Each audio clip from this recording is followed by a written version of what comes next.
Seventh class semester 2 10th lesson విద్యుత్ ప్రవాహం మరియు దాని ప్రభావాలు.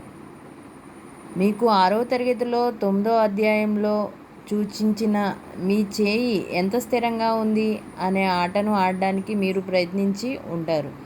లేనట్లయితే మీరు ఇప్పుడు ప్రయత్నించవచ్చు.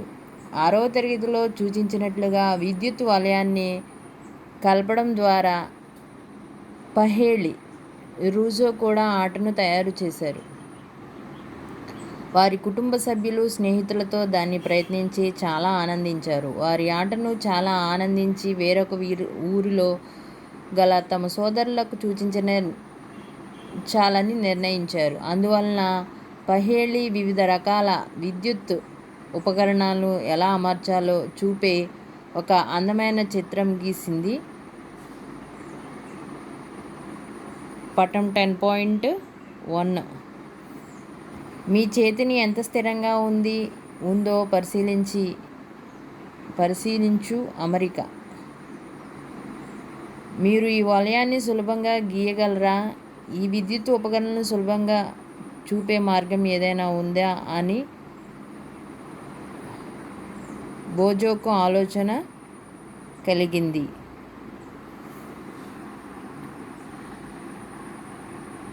విద్యుత్ ఉపకరణాల సంకేతాలు.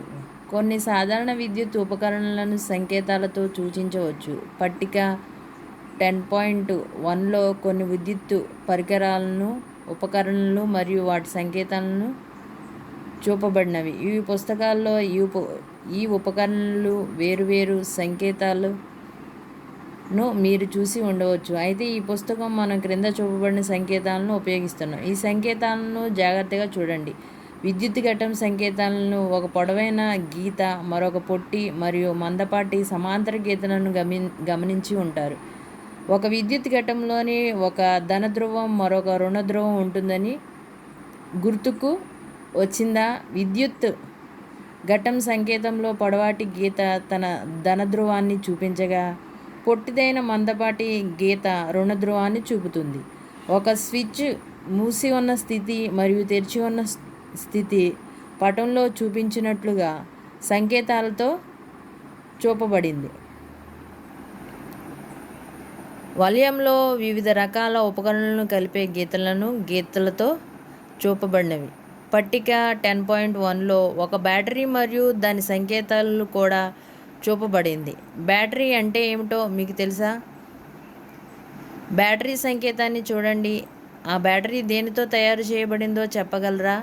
కొన్ని కృత్యాలు ఒకదానికంటే ఎక్కువ విద్యుత్ ఘటాలను మనకు అవసరం కావచ్చు. అందువలన పటం 10.2లో చూపబడినట్లుగా 2 లేదా అంతకన్నా ఎక్కువ ఘటాలను మనము కలిపి ఉంచుతాం. ఒక ఘటంలోని పట్టిక 10.1 విద్యుత్ వలయపు కొన్ని ఉపకరణ సంకేతాలు. ధనధ్రువాన్ని విద్యుత్ ఘటం, విద్యుత్ బల్బు, స్విచ్ తెరిచి ఉన్న స్థితి, స్విచ్ మూసి ఉన్న స్థితి, బ్యాటరీ తీగ. ధనధ్రువాన్ని పక్కన గల ఘటం యొక్క రుణ ధ్రువానికి కలిపి ఉండటాన్ని గమనించండి. ఇలాంటి 2 లేదా అంతకంటే ఎక్కువ విద్యుత్ ఘటాల అమరికను బ్యాటరీ అంటారు.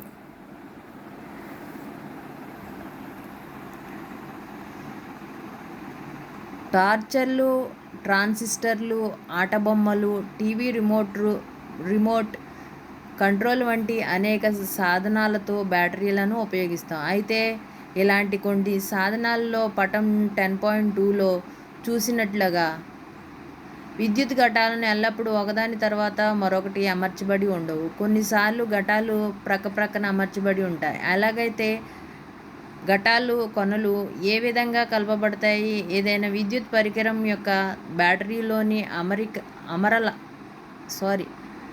అరల లోపల భాగాన్ని జాగ్రత్తగా పరిశీలించండి. సాధారణంగా ఒక మందపాటి తీగ లేదా లోహపు పట్టీతో ఒక ఘటం యొక్క ధన ధ్రువాన్ని మరొక ఘటం యొక్క రుణ ధ్రువంతో కలుపుతాము.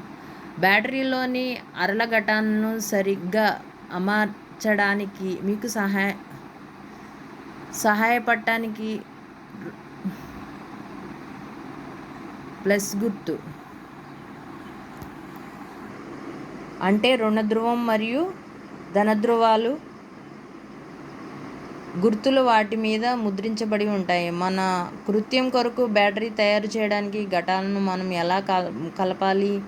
పటం 10.4లో చూపినట్లుగా ఒక కొయ్య పట్టే, 2 ఇనుప పట్టీలు మరియు రబ్బర్ బ్యాండ్లను ఉపయోగించి తయారు చేయవచ్చు. రబ్బర్ బ్యాండ్ ఇనుప పట్టీలు గట్టిగా పట్టి ఉండేటట్లుగా జాగ్రత్త వహించాల్సి అవసరం ఉంటుంది. 2 ఘటాల బ్యాటరీ బి 4 ఘటాల బ్యాటరీ. పటం 10.3 2 ఘటాల అమరికతో తయారైన బ్యాటరీ.